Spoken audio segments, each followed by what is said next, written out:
ശക്തമായ മഴ പെയ്യുന്ന പഞ്ചാബിൽ പത്താൻകോട്ടിലെ മധോപൂരിലെ രവി നദിക്കരയിൽ നിന്നുള്ളതാണ് ഈ ദൃശ്യങ്ങൾ. കനത്ത മഴയെ തുടർന്ന് രഞ്ജിത് സാഗർ ഡാം തുറന്നുവിട്ടതിനെ തുടർന്ന് നദികൾ കരകവിഞ്ഞൊഴുകുകയാണ്.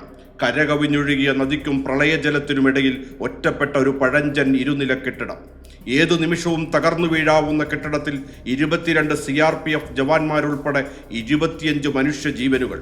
കുത്തിയൊഴുകുന്ന പ്രളയജലത്തിൽ കാലുകുത്താൻ പോലുമാകാത്തതിനാൽ കെട്ടിടത്തിൽ കുടുങ്ങിയവർ ഏതു നിമിഷവും തേടിയെത്താവുന്ന മരണവും കാത്തിരുന്ന സമയം. ഈ സമയമാണ് സൈനിക ഹെലികോപ്റ്റർ ആ പഴഞ്ചൻ കെട്ടിടത്തിന് മുകളിൽ പതിയെ പറന്നിറങ്ങിയത്. ദുരന്തമുഖത്ത് ആരും ഏറ്റെടുക്കാൻ ഭയക്കുന്ന രക്ഷാദൗത്യം നടത്തി കെട്ടിടത്തിലെ ജവാന്മാരെയും സിവിലിയന്മാരെയും രക്ഷപ്പെടുത്തി ഹെലികോപ്റ്റർ തിരികെ പറന്നു.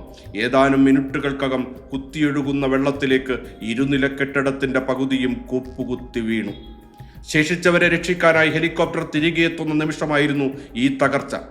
പതറാതെ അവശേഷിച്ച ഭാഗത്ത് കോപ്റ്റർ താഴ്ന്നു നിന്ന ശേഷം അവസാനത്തെ ആളെയും സുരക്ഷിതമായി കയറ്റി എല്ലാവരെയും പുറത്തെത്തിച്ച ശേഷം മാത്രമേ രക്ഷാദൗത്യം പൂർത്തിയാക്കിയുള്ളൂ.